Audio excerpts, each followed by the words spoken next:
Hi friends, welcome to కొత్తగా చందమామ కథలు. ఈరోజు మనం వింత విందు అనే కథ చెప్పుకుందాం. అనగనగనగా కార్వేటి నగరంలో శరభారాయుడు అనే ధనవంతుడు ఒకడు ఉండేవాడు. అతను ధనవంతుడన్న మాటే గాని ఎవరికీ ఒక దమ్మిడి అయినా దానం చేసేవాడు కాదు. చేయకపోతే పోయింది, కానీ వచ్చి అడిగిన వాడిని ఏదో విధంగా ఏడిపించి మరీ పంపుతూ ఉండేవాడు. అతడి సంగతి తెలిసిన బిచ్చగాళ్ళు, యాచకులు ఆ గుమ్మం తొక్కేవాళ్ళు కాదు. తెలియక వచ్చిన వాళ్ళు మాత్రం భంగపడిపోతుండేవాళ్ళు. ఇలా ఉండగా ఆ నగరానికి వెంకటేశు అనే యాత్రికుడు ఒకడు వచ్చాడు. వెంకటేశు రోడ్డు మీద నిలబడి ఆ పూటకు ఎక్కడ భోజనం దొరుకుతుందా అని ఆలోచించడం ప్రారంభించాడు. దారిని పోతున్న ఒకడిని ఆపి, బాబు, నేను పరదేశిని, ఈ పూట నాకు దేవతార్చనకు వీలయ్యే ఇల్లు చూపగలరా అని అడిగాడు. ఆ మార్గస్థుడు వెంకటేష్తో, పెట్టే ఇల్లు ఏదో చెప్పలేను గాని పెట్టనిల్లు మాత్రం ఒకటి ఉంది, ఆ గడప మాత్రం తొక్కకు అంటూ దూరాన కనబడుతున్న శరభారాయుడి ఇల్లు చూపించాడు. అందుకు వెంకటేశు, ఏం బాబు, ఆ గృహస్థు పిల్లికి బిచ్చం పెట్టని పిసినారా అని అడిగాడు. బిచ్చం పెట్టడు సరికదా, ఆ పిల్లిని పట్టుకొని తల గొరిగి మరీ పంపుతాడు అన్నాడు మార్గస్థుడు. వెంకటేశు ఉత్తి పెంకిడిప్పకాయి. మార్గస్థుడు చెప్పిన మాట వినడంతోనే ఆ శరభారాయుడి సంగతి ఏంటో తెలుసుకోవాలనిపించింది. తిన్నగా వెళ్ళి ఆగుమమే ఎక్కాడు. తలుపు తట్టేసరికి శరభారాయుడే వచ్చి తలుపు తీశాడు. ఏం కావాలయ్యా నీకు అని అడిగాడు. అందుకు వెంకటేశు, ఏదోనా ఒక పూట భోజనం, నేను యాత్రికుణ్ణి, ఈ పూట మీ ఇంట భోంచేసి సాయంకాలానికల్లా పై గ్రామం చేరుకుంటా. ఈ ఊర్లో అన్నదాత ఎవరు అని వాకబు చేసేసరికి తమ ఇల్లు చూపారు అన్నాడు. శరభారాయుడు విషపు నవ్వొకటి నవ్వి, అలాగా, సరిగ్గా నేను భోజనానికి లేద్దాం అనుకుంటుంటాను, వచ్చావయ్యా నువ్వు. అభాగ్యత స్వయం విష్ణు అన్నారు కదా పెద్దలు. విష్ణు స్వరూపుడికి విందు చెయ్యాలి గాని మామూలు పదార్థాలతో తృప్తిపడి ఊరుకోకూడదు కదా. రా, పంచభక్ష పరమాన్నాలు తయారు చేస్తాను, ఒక నిమిషం ఆగు అన్నాడు. శరభారాయుడి మాటల్లో ఉన్న వెటకారం వెంకటేష్ కనిపెట్టాడు. కానీ ఏమీ ఎరగని వాళ్ళ నటిస్తూ, బాబు, ఒక్క నిమిషం కాదు, ఎంతసేపైనా ఆగుతున్నా, ఇంతకీ ఏమాత్రం పొద్దెక్కింది గనుక అనేసి అక్కడే సావిట్లోనే నడుంబాల్చాడు. తన ఇంట్లో వాడంతా చనువుగా ఆ కుర్చీలో వాలడంతో శరభారాయుడికి కోపమే వచ్చింది. కానీ వాడికి తగిన శాస్తి చేసి పంపాలి గనక ముందే తొందరపడ్డం ఎందుకు అని తమాయించాడు. వెంకటేష్ కళ్ళు మూసుకొని ఏం జరగబోతుందా అని ఆలోచిస్తున్నాడు. మరి కొంచెం సేపటికి శరభారాయుడు, లేవోయ్ విష్ణుస్వరూప, విందు ఆరగిద్దు గాని, ఎవర్రా అక్కడ, మాకు 2 చెంబులతో నీళ్లు తీసుకురండి అన్నాడు. వెంకటేష్ కుర్చీలోంచి లేచి నీళ్ల కోసం చూశాడు. ఎవరూ నీళ్లు తేకుండానే శరభారాయుడు ఎవరి చేతిలో నుంచో ఒక చెంబును అందుకున్నట్టు నీళ్లతో కాళ్ళు చేతులు కడుక్కుంటున్నట్లు నటించాడు. వెంటనే వెంకటేష్ నాటకం ప్రారంభమైందని గ్రహించి తాను కూడా శరభారాయుడికి మళ్ళీ నీళ్ల చెంబు అందుకొని కాళ్ళు చేతులు కడుక్కున్నట్టు అభినయించి భోజనానికి సిద్ధమయ్యాడు. తనతో పాటు వాడు సిద్ధమవుతాడనుకోలేదు శరభారాయుడు. ఏవీ నీళ్లు అని నీళ్లు నములుతూ తడబడతాడనుకున్నాడు. వీడెవడో కొంచెం అసాధ్యుల్లానే ఉన్నాడు, సరే కానీ చూద్దాం అనుకుంటూ రావయ్య భోజనాల సావిట్లోకి అని అక్కడికి వెంకటేశ్ని తీసుకెళ్లాడు.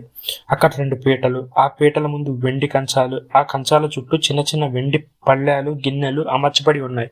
కానీ కంచాల్లో కానీ పళ్ళాల్లో కానీ గిన్నెల్లో కానీ ఆహార పదార్థాలు ఏమీ లేకుండా అన్నీ ఖాళీగానే ఉన్నాయి. శరభారాయుడు తన ఒక పీట మీద చతికిలపడి అతిథిని 2వ పీట మీదకి దయచేయమన్నాడు. ఆ సావిట్లో వంటవాడు కానీ వడ్డన వాళ్ళు కానీ ఎవరూ కనబడలేదు. శరభారాయుడు ఎవరో నెయ్యి వడ్డిస్తుంటే తను పురుషెడుతున్నట్లుగా నటించి, చాలు చాలు, ఆయనకు వెయ్యి అన్నాడు. వెంకటేష్ ఆయన కంటే ఎక్కువగా నటించి నిజంగా చెయ్యి నిండిపోయి నెయ్యి కారిపోతున్నట్లుగాని, అరే వేసేకయ్యా బాబు, ఆగు ఆగు అని కంచంలో లేని అన్నం కలపడం ప్రారంభించాడు. శరభారాయుడు వీడెవడో గట్టివాడే అని కొంచెం లోలుపోల మెచ్చుకుంటూనే పైకి, అన్నం పప్పు రోజు ఉండేవే, అవి కలపకు, భక్షణాలు మొదలుపెట్టు, ఆ గిన్నెలో రసగుల్లలు చూడు, నవనవలాడుతూ పాకంలో ఎలా తేలుతున్నాయో, పట్టుకురండ్రా, ఇంకా వడ్డించండి అంటూ హుషారు చేశాడు. మొహమాట పడకయ్యా, వేయించుకో అన్నాడు వెంకటేష్. అందుకు వెంకటేష్, అయ్యా, మీ వంట మనిషి ఎవరో గాని ఆ నలుణ్ణి భీముణ్ణి చంపి పుట్టినట్టుగా ఉన్నాడండి. ఓహో, అమృత హస్తం అని ఊటలు ఊచుకుంటూ కంటికి కనబడని, చేతికి తగలని ఆ రసగుల్లాలు రుచి చూడసాగాడు.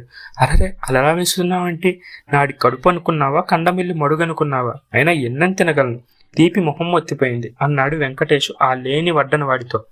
శరభారాయుడు అందుకొని, తీపి మొహం ఒత్తితే కాస్త పులిహార నంచుకోవై, జీడిపప్పు పలుకులు అవి వేసి మంచి పసందుగా తయారు చేశాడు. గుప్పెడి పలుకులు తీసి వడ్డించరా, ఆయనకి బజ్జీలు కూడా పట్టుకురా, ఆవడ్లు వడ్డించు అని కాస్త పెరుగు వడ్డించమన్నావుటై విష్ణు స్వరూప అన్నాడు. వెంకటేష్ ఒక ఖాళీ గిన్నె చూపి, బాబు, ఈ గిన్నెలోని పదార్థం ఏంటో తెలిసింది కాదు అన్నాడు అందులో నిజంగా ఏదో ఉన్నట్లే. అందుకు శరభరాయుడు, ఓ అదే, దాన్ని అవియల్ అంటారు, మలయాళ వంటకం, భలే రుచిగా ఉంటదిలే, మరి కొంచెం వడ్డించుకో అన్నాడు.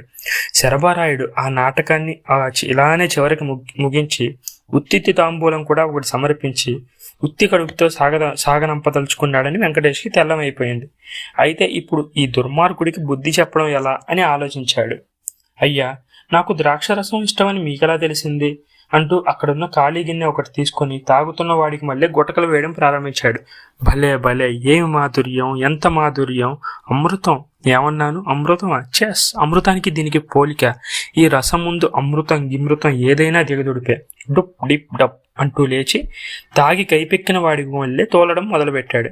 శరభరాయుడు నిర్ఘాంతపోయి ఏమిటిది అని లేవబోయేసరికి వెంకటేష్కి ఒళ్ళు తెలియని వాడికి మళ్ళీ తడబడుతూ, ఏమిటి కోమటి, టీ, కాఫీ, కోకో, ఓవల్టీన్ అంటూ శరభరాయుడు జుట్టు పట్టుకు వంచి నడ్డి మీద దబా దబా 4 విడిగుద్దులు వేశాడు.